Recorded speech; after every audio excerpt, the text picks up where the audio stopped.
Bienvenue pour cette exploration de sources.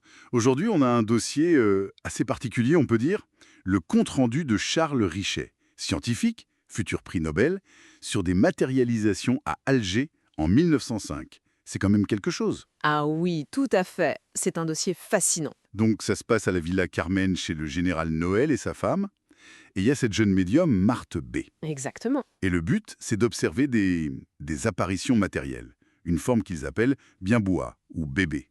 C'est ça. Et pour comprendre, on a d'abord le récit de Richet lui-même, publié assez vite d'ailleurs, dès 1906, très détaillé, puis il y a les analyses des photos, assez connues, certaines par Sir Oliver Lodge. Ah oui? Et aussi des témoignages d'autres participants, Mademoiselle X, et puis des rapports sur des faits similaires, mais avec une autre médium quelques années avant.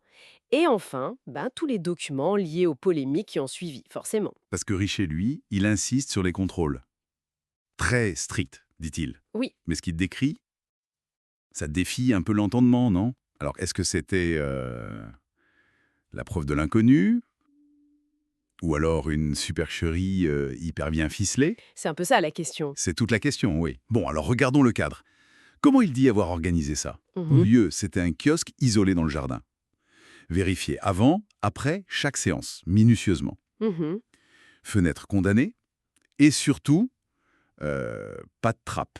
Ça, c'est important, confirmé plus tard par un architecte, apparemment. Effectivement, ça c'est un point qu'il souligne beaucoup. Les participants, donc les Noël, Curiel Delane, Richet, Mademoiselle X, ils sont assis devant un rideau qui forme une sorte de cabinet triangulaire. C'est ça. Et derrière ce rideau, il y a les médiums, Marthe B, le plus souvent, parfois avec une autre, Aïcha ou Ninon, et tout ça dans une lumière rouge très tamisée. D'accord. Et alors, les phénomènes eux-mêmes, qu'est-ce que Richet rapporte de vraiment marquant? Alors, il y a plusieurs choses assez troublantes. Par exemple, l'expérience de l'eau de barite, le 1er septembre. Ah oui, BBB, l'apparition donc, aurait soufflé dans un tube qui plongeait dans l'eau de barite. Et l'eau s'est troublée. ce qui prouve une production de CO2, donc une respiration. Voilà, une forme de respiration en tout cas. Mais le plus fou, si on peut dire, c'est que Richet et Delane affirment avoir vu Marthe, la médium, assise distinctement derrière bébé pendant qu'il soufflait. Ah oui, là, si c'est vrai. Si c'est exact, ça complique sérieusement l'idée que Marthe se déguisait simplement, quoi. Et puis il y a un autre truc, la façon dont bébé apparaissait parfois. Le 29 août, par exemple, Richet décrit une boule blanche, lumineuse, apparue au sol, Au sol. pas plus derrière le rideau. Non, devant le rideau, au sol, qui se transforme vite en bébé, qui se dresse. Et la disparition, pareil, il s'affaisse au sol avec un bruit sec, clac, clac. Étrange. Et pour Richet, ça, c'était impossible à simuler. Cette apparition ou disparition verticale, comme une marionnette de boîte à surprise, il en parle plusieurs fois. Et les photos alors? On en parlait. Plusieurs appareils en même temps, Kodak, Verascope stéréo, flash au magnésium, et développés par des pros qui savaient pas de quoi il s'agissait. C'est bien ça. Oui, c'est la procédure décrite. Et ces photos, elles montrent quoi? Une forme drapée, B, souvent avec des contours flots, vaporeux, comme il dit. Ça contraste avec la netteté du reste, du décor, des autres personnes. On voit parfois comme un casque, une barbe, des draperies assez complexes.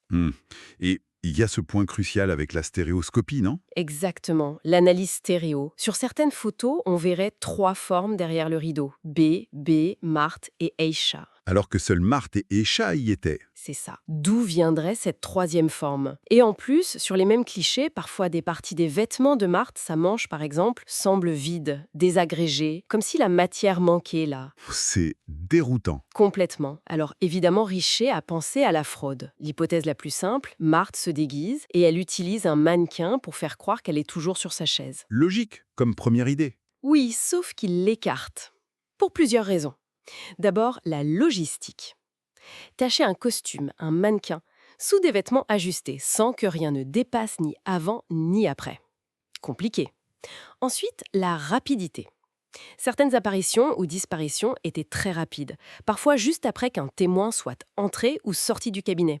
Difficile à mettre en scène si vite. D'accord. Et puis, il y a ces phénomènes spécifiques, comme la formation depuis le sol, qu'il juge impossible à truquer, sans oublier les témoignages de MMX et Y. Ah oui, sur l'autre médium, Vincent G? Exactement.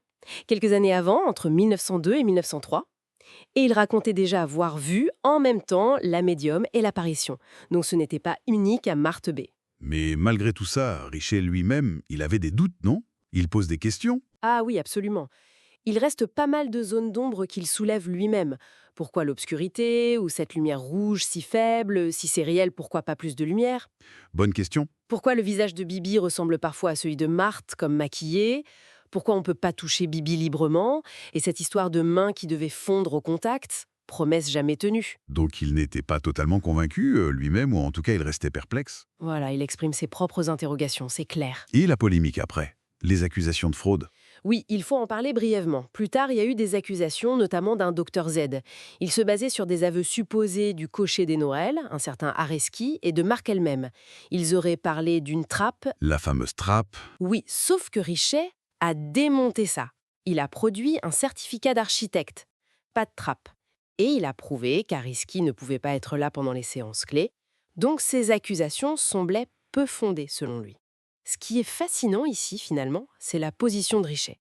Malgré tout ce qu'il met en place, les contrôles, les photos, les phénomènes troublants, il ne conclut pas de manière définitive. Il dit être convaincu d'avoir vu des réalités. Mais la nature de ces réalités, ça reste un profond mystère pour lui.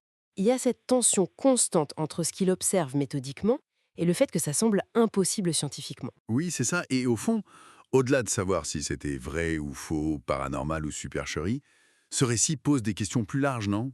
Sur la preuve, déjà. Qu'est-ce qu'une preuve face à quelque chose de si extraordinaire? Comment on interprète des observations, même faites par un scientifique reconnu, quand elles semblent contredire tout ce qu'on croit savoir sur la matière, sur la biologie? Exactement. Peut-être que c'est ça la réflexion à garder. Qu'est-ce que ces expériences, vraies ou fausses, nous disent sur nos propres limites? Les limites de l'observation, de l'explication scientifique face à l'inconnu. Voilà matière à réflexion.